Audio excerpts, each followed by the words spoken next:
Hey everyone, Matt Wakeling here, and you are listening to the Guitar Speak podcast.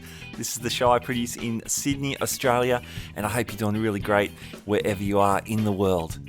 Now today in replay we have my conversation with Ian S. Port. Ian is an American author who has written the brilliant book The Birth of Loud, which details the electrification of the solid body guitar following the actions and innovations of Leo Fender and Les Paul and other contenders at the time. It's a fantastic book. It's a fascinating conversation, and I know you're going to enjoy it. This episode is brought to you by The Pedal Movie, a feature-length film all about effects pedals created by the music gear marketplace Reverb. I am super excited about this film. The Pedal Movie features nearly 100 interviews with people like Steve Vai, Peter Frampton, Jay Mascis, Billy Corgan, and more, including some of our Guitar Speak podcast alumni like Dweezil Zappa, Sarah Lipstate, Johnny Barmer, and Brian Wampler.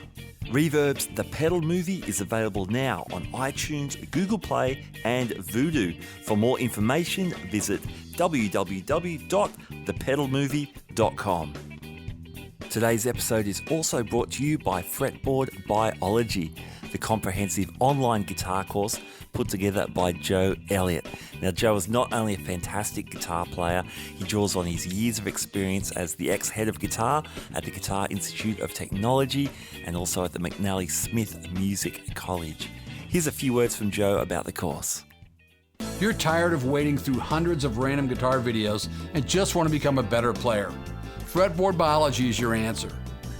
Fretboard Biology is a self-paced, college-level program that'll give you the right instruction, in the right amounts, and in the right order. You'll learn the same information I taught to thousands of other guitar players over 30 years of teaching in top music colleges. If you want to make real progress with your guitar playing, then sign up for a free 7-day trial at fretboardbiology.com. Ian S. Port, welcome back to the Guitar Speak podcast.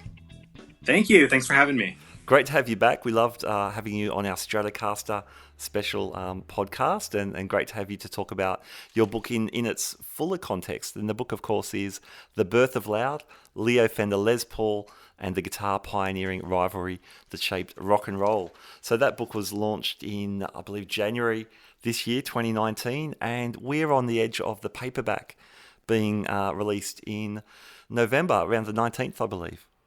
Yep, that's right. That's awesome. Congratulations on the second printing. Thank you very much. Thank you.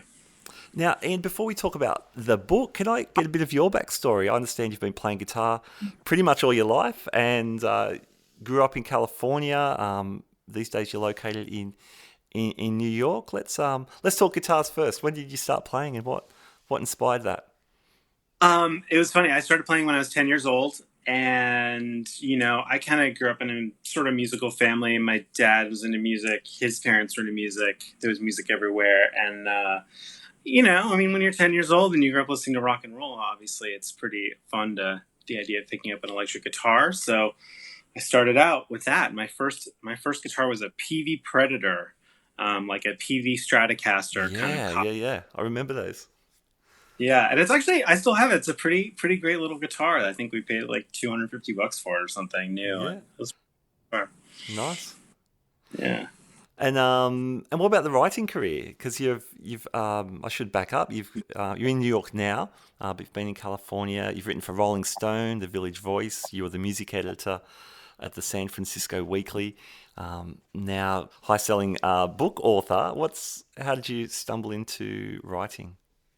Writing again was just something that always interested me. I was always a reader, and I loved writing about music from an early age. I wrote music reviews for my high school paper, for my college paper. I started freelancing as a music journalist in college and just kind of kept up with it, kind of wandering in and out, doing newspaper journalism, and then ended up doing full-time music editing later on and freelancing. And it's just, it's kind of I would say even maybe my core passion, writing and music. Those are the things I love. So that's what I've been doing. Fantastic. What a good combination. And obviously very much the focus of your latest work, The Birth of Loud. Is this your first book, Ian? It is, yeah. Wow, well done. Well, it's been so well received. There's been some excellent critical reviews across lots of different agencies. What inspired you to write it? When I was writing about music in San Francisco, I was going to shows like, 3 or 4 nights a week and just hanging out with musicians. And, as a guitar player, like I understood a little bit about the story of Leo Fender and Les Paul. I kind of knew a little bit, but then just like seeing the kind of importance that musicians kind of the importance that musicians imbue their instruments with, just like how much they value them and how much it contributed to their art making and what it allowed them to do and how they felt about it. I just felt like the story was maybe richer than I think the broader public had appreciated.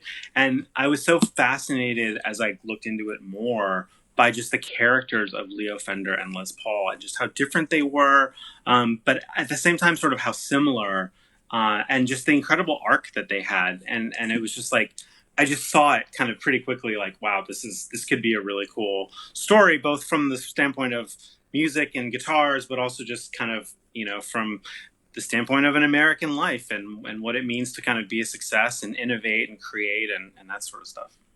Definitely, yeah, yeah. What sort of research goes into it? Like, how long does it take you to research and then write a book of this stature? It takes a really, really long time. It took me about 3 years to do the book. Okay. And like, so, the research was pretty intense. There were lots of, I traveled all over the United States to different cities, interviewing people, going to archives. I did archival research at the Rock and Roll Hall of Fame, where Les Paul's papers are. And I went through the many, many file boxes of his life's papers. Oh, wow. Got access to some, like, the kind of best surviving trove of documents from the Fender company, which are in the possession of a really great guy and the preeminent Fender historian in the world named Richard Smith. Oh, yes. Who lives in California and who's the author of a great book on the history of Fender himself. And he's kind of the definitive source, but he helped me do a lot of the research just by sort of loaning me some of his files. And then I went and talked to everyone else who was alive, everyone else who was related to anyone who was alive then. And of course, read like about 100 books to put it all together. Wow, that's amazing. That's amazing. I noticed you spoke to Phyllis Fender, Leo's surviving second wife, who was definitely was around for a long time towards the back of Leo's career. That must have been a trip speaking to her. It was such a pleasure to hear about Leo Fender from her perspective, because when she met Leo, he was kind of already like this vaunted figure, he had already been a huge success, and she met him as just like, kind of a regular guy, and a sweetheart. And it was really fun to hear about that. Very cool. Earlier you mentioned about the richness of the human story in this, and that was for me one of the thrills about reading the book. And you actually, it's like you read my mind for one of my questions. You said that Leo and Les, they were very different but very similar, and that's very immediate when you read the book. Yeah, absolutely. I mean, I think in the most sort of fundamental way, Leo and Les were 6 years apart in life. They both kind of came of age during the Depression. They were both incredibly obsessive, incredibly hardworking people who had what I came to learn was sort of a mentality that people had gained in the Great Depression, which was, I think of it as what they call like no self-imposed limitations. Like neither of them would believe that they would never tell themselves there was anything they couldn't do. So that's kind of how like you get Leo Fender building an amplifier line, building a guitar line in the back of a radio shop when he has no idea how to play guitar and has one eye, and like really is just like, borrowing money, hiding from his creditors. His wife is supporting him. His wife is paying his employees, like doing the most crazy things just because he believed that he could do them. And of course he worked very hard to pull them off. And the way that they were different is so striking too, because, Leo was a backroom kind of innovator. He was a tinkerer. He was, what today we would call kind of a nerd who just wanted to kind of engineer. He wanted to build stuff because he was so good at it and loved it. Whereas Les Paul was like this guy who had been a performer from the time he was like 8 years old, joking and playing the harmonica for his school classmates. He dropped out of high school to become a professional musician on the radio, making a really great salary at a time when, most people didn't have a job in America, or not most people, but, the height of the Depression. Sure. And so Les was public. He wanted to be lauded. He wanted to be on stage. He wanted the applause. And so they were so different in that way. And yet, they were both obsessed with sound, both so hardworking, and it ended up kind of putting them on this parallel path. I had no idea that they actually knew each other and had a friendship, had a relationship.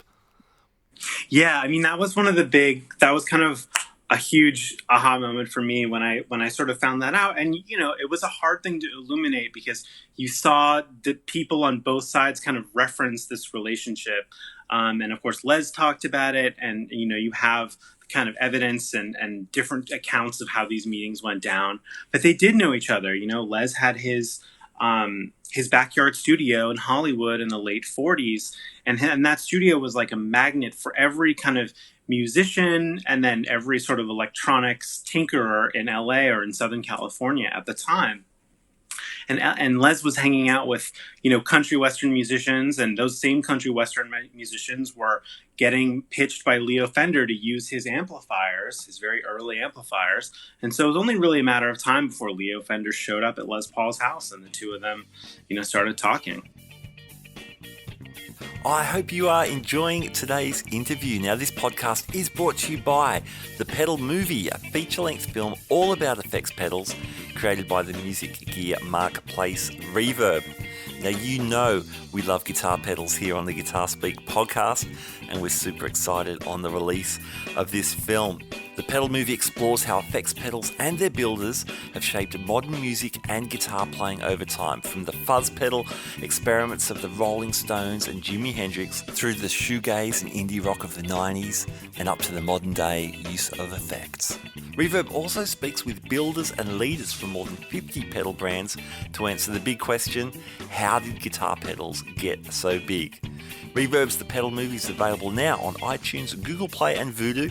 For more info, check out thepedalmovie.com.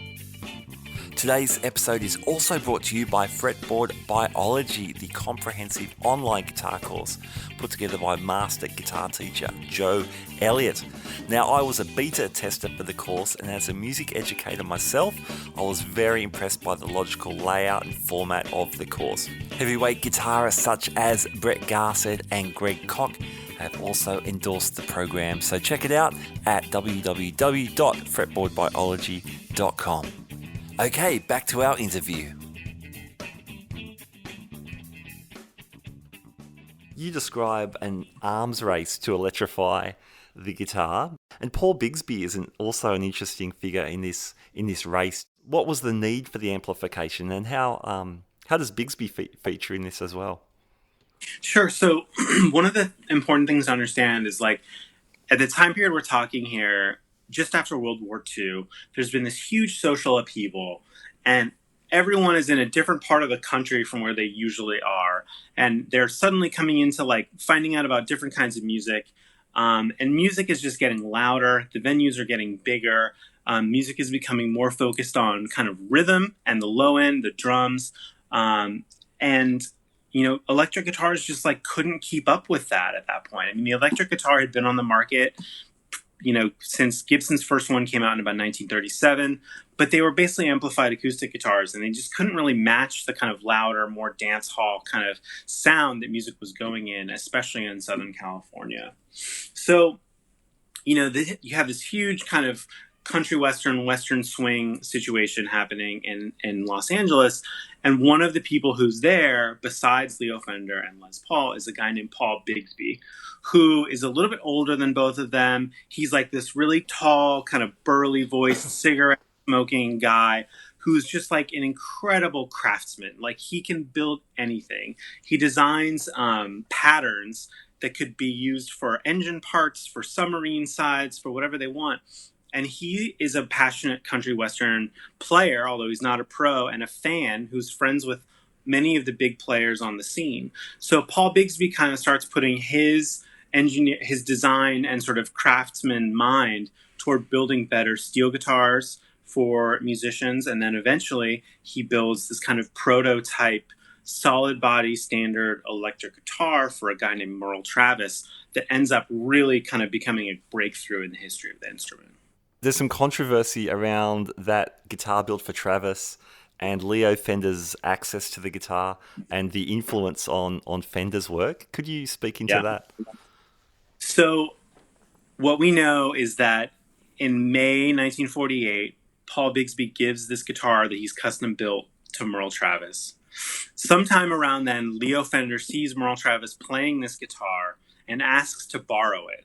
And Merle Travis gives it to him for a week, and Leo gives it back. And then some period after that, Leo comes up with the prototype for the Telecaster, probably that same year, but certainly by the following year. And it looks very, very much like Bigsby's Merle Travis guitar. Now, it's made of different materials. It's much less fancy. It's sort of more cheaply put together. It's not this beautiful creation, but the dimensions are similar. The pickup arrangement is similar. The knobs are a little bit similar. And so there's a real sense, and I think an accurate one, that Leo borrowed a lot from Paul Bigsby's Merle Travis guitar when he started designing the Telecaster. And that's a controversial thought because, Fender, I think, is rightly credited with having introduced the commercial solid body electric guitar a couple years later. But Bigsby, attested to this. Certainly Merle Travis attested to this. Even Leo Fender's own assistants, like George Fullerton, attested to the fact that Leo saw that guitar and that it influenced him. You mentioned George Fullerton there. Another aspect of the book I loved was finding out more about these names, which I had always known the names. People, like George Fullerton, Bill Carson, Freddie Tavares. I knew a little of their story, but not much. But you really humanized these names that many of us have a fleeting recollection of. Yeah, that was a really fun part of the story. And to see how this kind of, Leo Fender kind of developed almost like this circle of friends and admirers, and he called them his guinea pigs, and people who would say, hey, Leo, why don't you move the knob over here? Why don't you sand this part down a little bit? Or can you get a fourth pickup on there? And they would ask Leo for stuff. And then there were people like George Fullerton, who was Leo's kind of right-hand man, who, Leo Fender couldn't play guitar, so he kind of depended on George Fullerton, who could play, to kind of tell him, you should make it feel like this. It should, kind of fit this scale a little bit. So Fullerton really did a lot of the early drawings for the Telecaster and helped with Leo's project kind of throughout his entire life. Les Paul, now there's a complicated figure. Yeah, I think that's fair to say. I mean, Les was tinkering up with pickups and inventions up until the day he died, and he never really stopped. I mean, he was a guy who thought he was kind of both front of stage and sort of back of stage, right? He wanted to be up there. He wanted to be in front of the crowd. He wanted everyone to know how great he was, how funny he was, what a great guitarist he was. And at the same time, he wanted to pioneer multi-track recording, which is some huge debt that we owe to Les. And he wanted to, develop a solid body electric guitar when Gibson had told him that it wasn't interested. He went and sort of modified these Epiphones himself so that they would get the kind of sustaining, purely electric sound, because he thought that would make him stand out as a performer. So he was kind of an amazing guy in that sense of just he had such a rare combination of charm and incredible musical talent, and also just technical know-how and an absolutely tireless work ethic. Both companies, Fender and Gibson, passed hands through different owners. They've both had low times, and they've both risen at different periods as well. You detail this in some length in the book. What's your take on those companies, where they stand now? Yeah, it's a great question. I mean, I think obviously, Gibson has had a bit of a rough time of late, going through the bankruptcy proceedings last year. I want to think that they're kind of finding their way, and I sort of feel good about where they're going and what I'm seeing. I'm curious to sort of, hear what other people think about that. But my sense is that to be honest, I haven't played a ton of the brand new Gibsons, so I can't say how they speak up to, or how they, sort of stand up to the the the heights of the 90s or the aughts or whatever we want to say are the best Gibsons. And I think that, when I look at kind of Fender's product line and their marketing and just sort of the kind of penetration that they seem to have in the culture, I feel like, in what has become a very tough climate, at least in the United States, for the electric guitar, Fender has kind of figured it out a little bit. I mean, they've kind of managed to brand themselves as being sort of genre agnostic, and they're not just the company of like white rock dudes anymore. I think they're doing a good job of presenting themselves as being for everyone, no matter what kind of music they play, what kind of genre they want to play in. And so I think Fender's probably doing a little bit better right now, but I think Gibson could get there. Yeah, exciting times for both companies. Yeah. And, I loved it how a large focus of your book is, of course, what's on the cover, the Les Paul, Leo, Fender, but then you continue on with the stories of the companies and Leo and Les Paul as they continued in other areas too, which was really cool. So the book itself, and that goes to paperback in November, as we said earlier. That must be an exciting period for you, heading up onto on that launch after the initial launch in January. Yeah, it's great to see. I hope it gets out there, and I hope the paperback makes it more accessible to people. All right, there you go. I hope you enjoyed today's conversation. Now, this podcast was brought to you by The Pedal Movie, the feature-length film all about effects pedals created by Reverb. Reverb's The Pedal Movie is available now on iTunes, Google Play and Vudu. For more information, visit thepedalmovie.com. The show was also brought to you by Fretboard Biology, the comprehensive online guitar course put together by ex-head of guitar at GIT, Joe Elliott. Check out fretboardbiology.com for more information. Alrighty then, you have been listening to the Guitar Speak podcast. My name is Matt Wakeling, and as the legendary German rocker Michael Schenker once told me, keep rocking, keep on rocking. Keep on rocking indeed. Thanks for tuning in. I'll catch you next time. Bye now.